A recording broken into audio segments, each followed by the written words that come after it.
Hoarded Books and RB Digital present Dark Tribute by Iris Johansen, narrated by Elizabeth Rogers.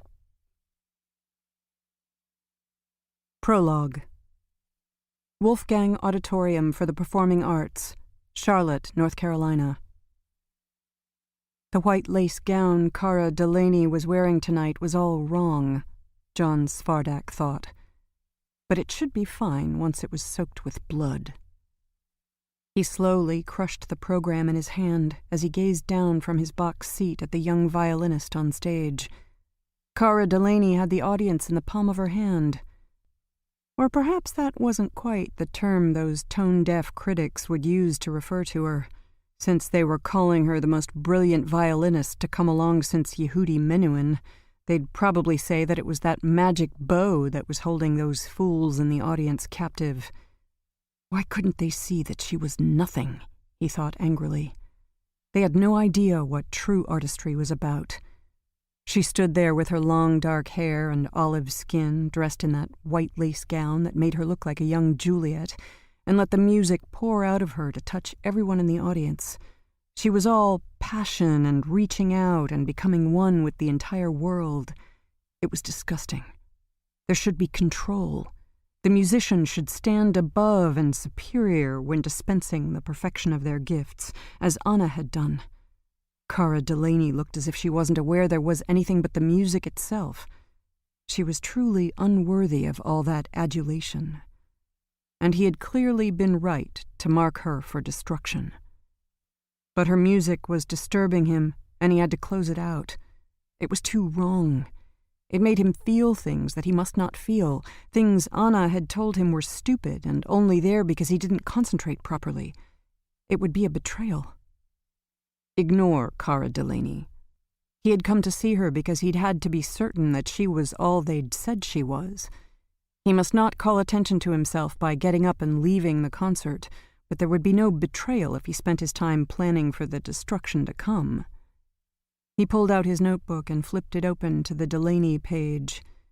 It had been a foregone conclusion that she would be the chosen one, and he'd already done the research. But the research had been based on her travel plans to return straight to New York from Charlotte.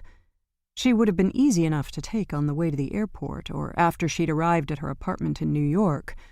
But she'd made an unexpected change of plans yesterday, and now he'd have to adjust accordingly. She was taking a flight to Atlanta, and that could be a problem. She had family there, and he'd found family was always trouble.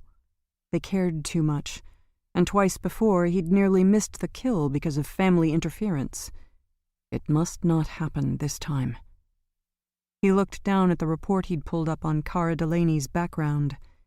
She'd probably go to the lake cottage where she'd spent much of her time since Eve Duncan and Joe Quinn had taken over her guardianship when she was only 11. That shouldn't be difficult to overcome.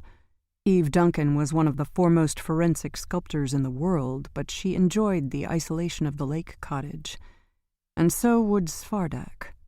Isolation was always helpful to his purpose. An artist like Duncan should not offer any challenge at all. Joe Quinn, her husband, might be another matter.